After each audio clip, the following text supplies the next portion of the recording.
Majora's Mask, a timeless masterpiece by MrVoid. That clock, that bell intro is going hard. I actually really love this. This is also N64 or maybe GameCube port. I'm loving this. I love the old one. It's not 3D. I love both, don't get me wrong. Bit slow of an introduction. I like it though. This is how I think this should have opened up with. Maybe like a cut of Majora's Mask and then into this. I think that maybe could have worked a little better, just like as a critique standpoint, right? Majora's Mask is weird. Yes. And not a cute kind of weird, more like a puzzling, suspenseful, almost uncomfortable kind of weird. Yes. This is a vibe you'd expect from a series like Silent Hill or Fatal Frame. Notice the vacant, almost inhuman looks here? Yeah. That's because these games are shit-your-pants horrifying. Yeah. Yeah. After the critical and, more importantly, commercial success of Ocarina of Time, this is the last thing you'd expect from a sequel. Ocarina warmly invited you on a grand adventure across the world. Sure, there were some bumps in the road, but it still had that triumphant punch to it. Majora just wants you to go away. I'm going to be honest, hot take here, and this is just a Kip take. I can't stand Ocarina of Time. I will play it. It's fine. I have played Majora's more than I've played Ocarina. Ocarina, there's something about it. It's the linearity. There's something about it. It just doesn't capture my attention the same way. Majora's is a living, breathing world with how the NPCs move around and how they move on schedules and how the world progresses in a 3-day cycle. I love the themes that it brings to the table as well. Sure, you have dark themes in Ocarina of Time, such as the Kakariko Graveyard, right? You have the themes where it introduces them. It's like, oh, well, those in service of the royal family, but that's kind of a two-faced statement to make, considering they were potentially dark things happened to them by the royal family. And there's a number of dark themes in it, don't get me wrong, but Majora's Mask just feels so much better to me. Preferably to the corner of your room and start crying. This game is rough, unapologetic, and straight up dark. And you know what? I love it. Yeah. I don't know how something so odd on paper could stand on its own, but it was unlike any game we'd ever seen from Nintendo before or after its release. And if you put a gun to my head, I'd say this is the most emotional, artistically expressive game the company has ever created. I think that's a bit of a bold statement. I think there are people that would... The Mother series would probably take contention as well with that. Don't get me wrong, I love Majora's Mask. I think it's very, very good. I think that's a bold statement, and I'd like to see evidence to back that up. Right above Nintendogs plus cats. That facts, Majora's though. Mask actually started in the concept stage as a sort of deluxe version of Ocarina for the short-lived N64 DD peripheral, with presumably new content and remixed dungeons. But series director Eiji Aonuma pushed back, wanting to create a new game in the franchise. He got his wish, but only if the game could be completed within 1 year. Yeah. Here's the thing about video game development. Crunch culture. It sucks Deku nuts. So development pretty much started in I do want to say this reminds me of very old YouTube, like normal boot style of editing. You can see it, right?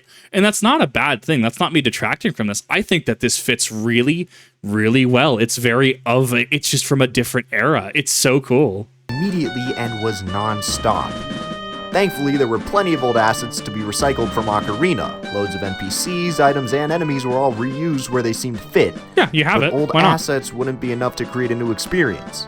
Aonuma started development to avoid creating an Ocarina Deluxe or an Ocarina 1.5, so Majora needed something special, something to set itself apart from its predecessor. Yeah, that works. Majora starts an unspecified amount of time after Link is transported back in time at the end of Ocarina. He's roaming the Lost Woods, searching for his old companion Navi.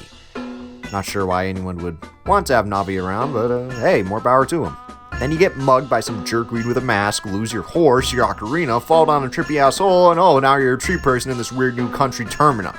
Yeah. According to this probable serial killer and/or demon person, his all-powerful satanic mask was stolen by Skull Kid, that jerkweed, and is using its power to send the moon crashing into town in 3 days. I don't know how to feel about the word satanic being used here. I think that might be the wrong term to use here. Majora's Mask definitely came across more demonic, which isn't necessarily the same thing. And Yes, no, the Satanic Panic in the U.S. was over by this point in time. This launched in what 1999, 2000 in Japan and the U.S. respectively. I think it was over. Yeah, I was over at that time. Interesting take. I see it. Don't entirely agree with it, but I see it. Couldn't have stolen the Mario mask. Yeah, the Easter egg. That one? It's like a rock person thing. The tone of Majora's Mask is ominous and foreboding, but really dreamlike. There's obvious connections to stories like Alice in Wonderland, and the reused assets strengthen this kind of subconscious fever dream aesthetic, like something out of The Wizard of Oz. These stylistic choices blend together in a way that make up this vague weirdness that gives Majora a unique presence when compared to other entries in the series. And then there's the time travel mechanic, which is just freaking bonkers. It's good. I love it. Consider the prologue of the game to start when you step foot in Clocktown. Oh, alright, I guess I have to beat the game in 3 days. That's easy, I'll just chase these kids around, find this fairy, and Crunchy. Right. I heard that. I guess I have 2 days. Oh, that crunchiness. Oh, it's so good. You're freaking out. Time is ticking away. You just started the dang game. What is happening? Then it clicks. The ocarina. You use the ocarina to go back in time, back to the first day. And this was genius on so many levels. You can inject all this different content into the same areas and settings of Termina that make every time you reset the world feel brand new. You memorize certain NPCs, where they are, what they do day to day, and use them to activate quests based on items or knowledge you've gained from a previous 3-day cycle.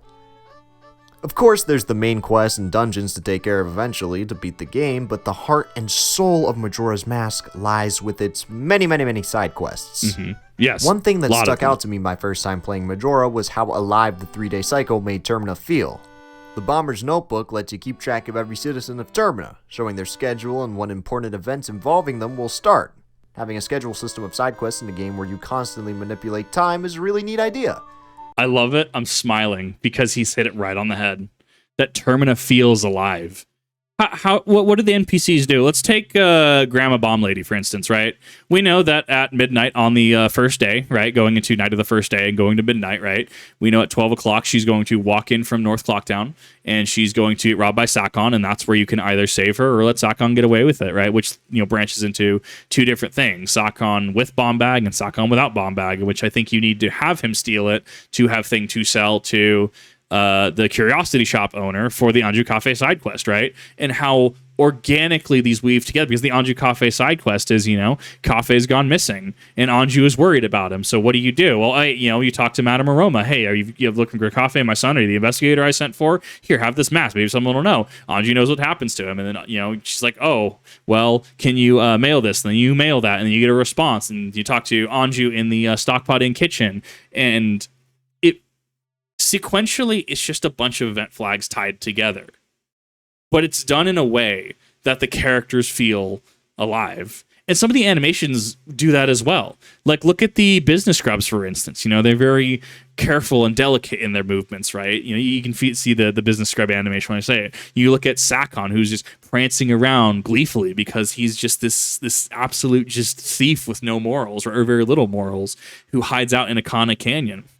You look at, I can't remember their name, Pamela and her father, right, in Akana Valley, and, you have this interaction of just like, she's more energetic, and she's very mature for her age. She looks around, scoping around for Gibdos, and is very happy when we play the Song of Healing to heal her father, who got cursed to be a Gibdo, right? And then we go up to, no, it's not Gomez. It's the one before that. The Garo ninja leader, right? Where all the Garo, really, to die without leaving corpse. That is the way of the Garo. They drop a bomb after they finish their dialogue when you beat them, right? And it's not only the animations, it's not only the writing, it's that these events are, yes, brought together sequentially, but in a way that makes it feel organic. And I've been saying this for a number of years. I've been saying this for a number of React videos even. This world feels organic because all of these things go together. These characters feel like characters. You can feel Cafe's frustration because he's cursed to be a child again. You can empathize with Skull Kid feeling lonely and not wanting to be alone anymore and being influenced by the power of Majora's Mask. You have the mask itself that is just this entity that is just beyond comprehension and just all powerful. and that, oh well, the moon shall be my next vessel, right? And then you have to go up, follow it, and fight it, right? And the big octo dude in the swamp, right? Just Tingle's dad, right? And they all have, it's that they're written in a way that, in my opinion, you just don't see in games anymore. That quality writing, and you can say more with less.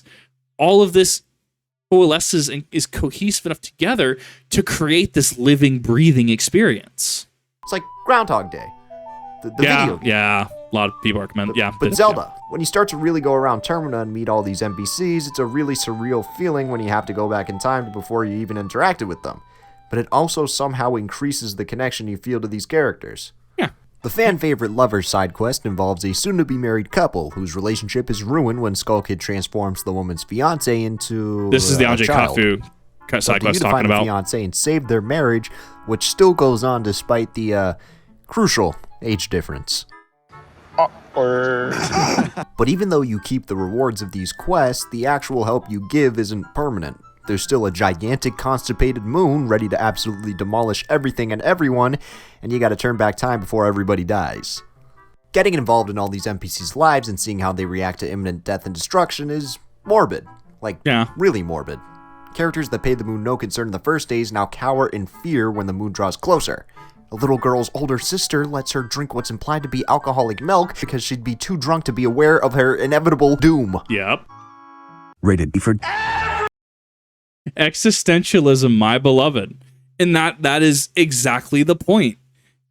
What we know that, the Swordmaster on like day 1, day 2, even day 3, right, is just going to be, the moon's not going to fall, I don't care. And then day 3, night 3, he's cowering in the back. He doesn't want the moon to fall. You have, was it the foreman? Doesn't he let some of his guys go home or something like that?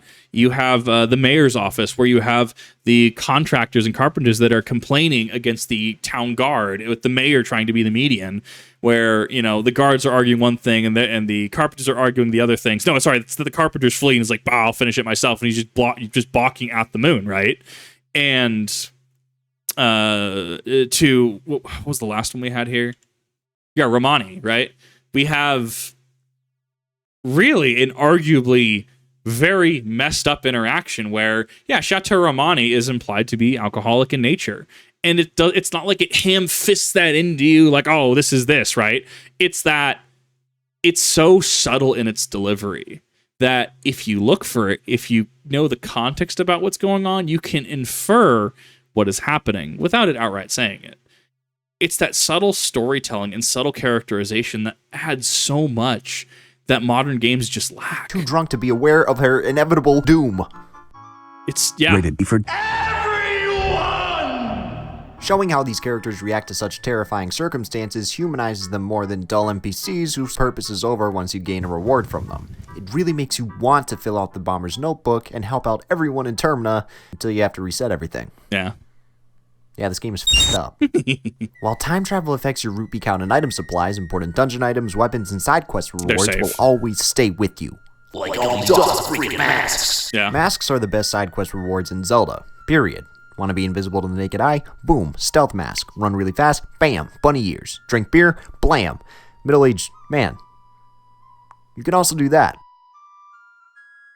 Now that is something. Yeah.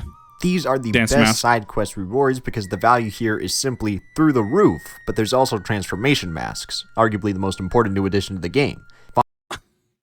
Excuse you. Stone Mask and Bunny Hood are meta AF. Stone Mask is probably my favorite mask in the game. Bunny Hood is my favorite utility mask, if that makes sense. Well, Stone Mask is my favorite mask in the game, and for utility as well, because it breaks aggro. You are as dull and boring as a stone, and most enemies don't see you. I think that some actually comment if you try to wear it, and it's the Pirates Fortress in the Great Bay, about how the boss Garuda, they're just like, that's that silly mask, I can see through it, right? The Bunny Hood is just tech, in my opinion. It gives you a good amount of zoom. It's really good. The transformation masks, I feel that it's so rough that we don't really see more masks until... Okay, technically we have the Hero's Charm and Wind Waker, but I'm not counting that. We had the Fuse Shadow from Twilight Princess, and it really is a shame that we just don't have more mask-based items and stuff in Zelda. Following the main game Not allows for you to own gameplay masks mechanics. of 3 important species from Ocarina: the Deku, the Gorons, and the Zora. Collecting these masks lets you transform into these creatures and use their abilities. You can roll around as a Goron, swim at high speeds as a Zora, or use your Deku powers to Spin. blow some Spin! bubbles, Vinny Vine saw spin would have gone well there. hop on water a little bit. The controls of Majora remain obviously reminiscent of its predecessor thanks to the recycling of the engine. Movement and combat for young Link are exactly as you'd remember from the previous game, but you can do some pretty extreme flips. Yeah. Nice. But with Those brand new are rare transformations, in you the can bring game. a different approach to dealing with enemies and puzzles. It's fun to toy around with these abilities, but I think the fun comes with using them in tandem with Link's human form. It adds more experimentation to the combat and game in general that I appreciate, but certain aspects of the different control schemes can be a little awkward. Yeah. Zora swimming though? That specific jump in Snow Peak. Sorry, Snowhead. I always get them mixed up. In Snowhead is notorious. I've failed that jump many a time. The speed is incredible. It makes you feel like you want to just spin around and zoom through the whole Great Bay Dungeon 1,000 times. Until which I 3D did hits. because I couldn't solve the puzzles. 3D, the 3DS version, requires magic points, magic power to actually do that. That was one of the real controversial changes about 3D. I think you should play Majora's Mask Original and Majora's Mask 3D both to experience the full Majora's Mask, not dissimilar to Dead Space and Dead Space Remake, right? I think you should play both to get the full experience. I'm not very bright. Nice. But speaking of dungeons, Majora's Mask is a smaller game in scale compared to what we're used to as Zelda enthusiasts. There's no shortage in value of content if you consider the side quests, but there's 4 dungeons, 4 dungeon bosses, and then a battle inside the moon. Still awesome, but that's a lot less than what we've been accustomed Majora's to. Mask. Due to the nature of the Predicted rushed Crypto Bros. development time, more attention was focused on polishing a smaller amount of dungeons instead of roughly creating more, thinking of more puzzles, costing more time, and eventually cancellation. I think giving more time to fewer dungeons was perfect for this game in particular. The quality of all 4 are on pretty equal footing, and the smaller amount gives more attention to the side quests, which is very fitting for the tone and structure. While Imagine if Dark Souls 1 had double the amount of bosses. Do you think that would be a good game? And I'm asking this seriously. Do you think so? When we're set up with Dark Souls 1, Gwyn, Lord of Sunlight, Nito, the First of the Dead, the Witches of Izalith, right? And then, or I guess Daughters of Chaos, whatever. It's been a hot minute, okay? And then the Furtive Pygmy, the Dark Soul, right? And that kind of sets up everything you need to. So, I mean, you're going out from Undead Burg, you go to the Bell Gargoyles, or you go down, you fight Quelaag, or there's a number of routes you can go. But imagine if you started off at Firelink Shrine, you had a boss. You go up to Undead Burg, before Taurus Demon's fine, and then after Taurus Demon, say you get inside the chapel, and there's a boss. And then you get on top of the chapel, and then there's Bell Gargoyles, right? And how it would feel kind of cramped. A number of bosses like Elden Ring works because it is the size, it matches the size of the game. It is appropriate for that size of the game. A game like Dark Souls 1 can not necessarily skimp on the boss encounters, but can have fewer bosses, fewer dungeons, because it's appropriate for what you're going through, right? You're going through effectively all of up and down Firelink Shrine, White New Londo, Undead Burg, etc. And then you go through Sen's Funhouse, and then you get spat out at Anor Londo. You go to the libraries there for Seath, right? And it's all pretty self-contained in this generalized area. That's probably 1, 2, 3 cities, that kind of thing. Whereas in the DLC, then you go back in time to Ulasil, and that's another area. But once again, that didn't really. What is in the area, right? You have the Chimera, right? First out the gate. You have Artorias. You have Manus. You have Calamite. It's very appropriate for that size of a DLC. And that's important when understanding Majora's Mask. I think Ocarina is absolutely a bigger game. And I think the dungeons are an appropriate amount of dungeons for that game. 4 dungeons, 4 end goals, 4 giants is appropriate for the size of Majora's Mask. But rather than lament that they couldn't do more, they ran with that. They made more with less. Some dungeons shine more than others, none had any flaws that ruined the whole experience of the dungeon, a burden that Ocarina had to carry a few times. If I had to pick one to herald as the dungeon of the game, I'd pick the Stone Tower Temple. I love it. It's so good. This is a complex, rewarding temple that requires the skills of every transformation and really eats away at that 3-day cycle.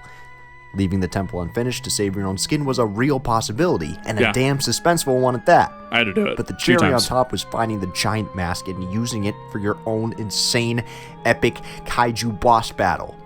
Stone Tower also has a lot of lore the implications. Boss battles are split between the cool ones and the lame ones. Adawa? The high-octane adrenaline of rolling around and crashing into a giant goat is pure bliss. George? And then they're stabbing a big fish. George!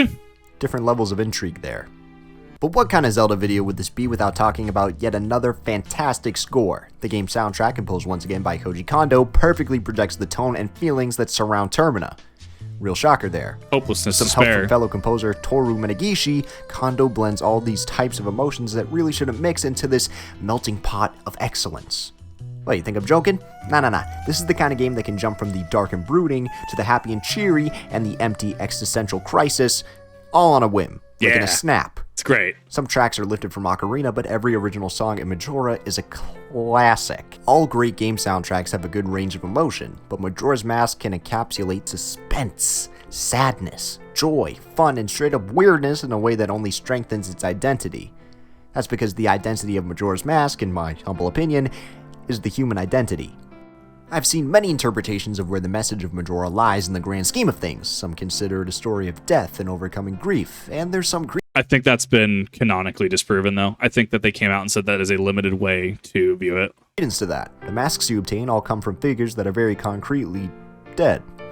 Each phase of the game connects to the Kubler-Ross stages of grief, with denial from the citizens of Clocktown, ignorance of their own doom, anger from the Dehu tribe who displaced their rage from loss onto an innocent monkey, bargaining from Darmani's ghost who begs to be brought back to life, and depression from a grieving widow who just lost her husband, eventually leading to acceptance and enlightenment by acquiring the light arrows in the Stone Tower Temple. I don't disagree with this interpretation by any means, but I think it only scratches the surface of what the game is trying to portray to the player. It's a story about being human and grappling with all different kinds of emotions in the struggle to simply live, especially in the face of death. That's why you care about helping the citizens of Termina, who all deal with their own internal struggles, like a daughter. I would argue there is a very specific line from, I believe I think it's Majora, one of the Majora children on the moon. And they ask a question, something about like your face. What is your real face? Something like that. It is also a game about, unironically, masks.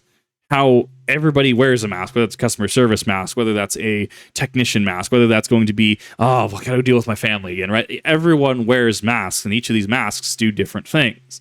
Who are you under this mask? Who are you as a person? And I think that, while isn't the overarching theme, is one of the themes present, and that's why I love it. There's so many layers to this game. Are afraid of her father, or a workaholic who just can't relax. Me. When you gain the transformation masks, you assume the identity of someone who's passed on. I think it's no stretch to say that by helping the people of Termina and solving their own eternal crises, they gift you with a part of their own identity, the masks, which are mostly infused with defining character traits of the people around you. You're connecting with people by helping them face life's challenges. The reward for collecting every mask is the Fierce Deity's Mask, a mask that lets you transform into a vengeful and badass god. Its origins derive from the Japanese deities known as the Kishin, who symbolize the effort it takes to overcome adversity and evil. Eiji Aonuma himself said the memories of the people of Termina live within the mask. Memories, life, death, joy, depression, fear, anger. Memories are emotion. Memories are the human identity. And the struggles of these people are what's used in the final hour to vanquish evil and its vices. This game was created in a year. Yeah. The legacy of Majora's Mask is one that's only grown with time. As a game, it managed to match up to the fun and groundbreaking aspects of Ocarina of Time, but as a piece of art, it strives to show the power of connection and how it relates to the human identity. And this all hits you right up to the ending of the game. When you save Termina and destroy the evil inside Majora's Mask, you're greeted by the happy mask salesman and Skull Kid. It turns out Skull Kid was manipulated by the power of the mask to bring about all this suffering, and the reason he embraced its power was because he was alone, ready to lash out at a world he thought would never accept him. All he wanted was connection, a friend to help him deal with the harsh realities of life.